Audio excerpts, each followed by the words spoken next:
আসসালামু আলাইকুম।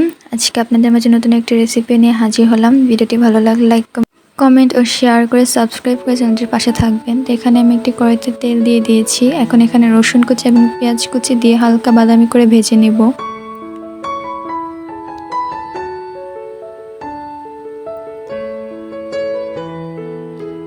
আমার রসুন আর পেঁয়াজটা ভাজা হয়ে গিয়েছে। এখন এখানে আমি লবণ দিয়ে দিব। এখন হলুদ গুঁড়ো এবং মরিচ গুঁড়ো ও পানি দিয়ে মশলাটাকে ভালো করে কষিয়ে নেব।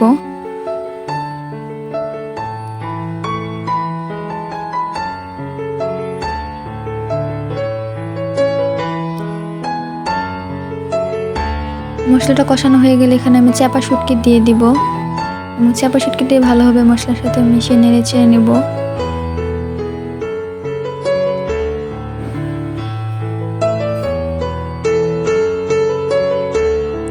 এখন এখানে আমি পুঁইশাক পাতা দিয়ে দিব।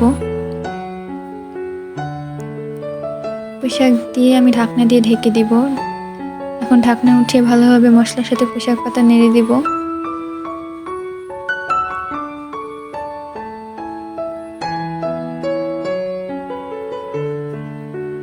নাড়া হয়ে গেলে আমি এটাকে আবার ঢেকে দিব। আমি এখন ঢাকনা তুলে এখানে পরিমাণ মতো পানি দিয়ে দিব।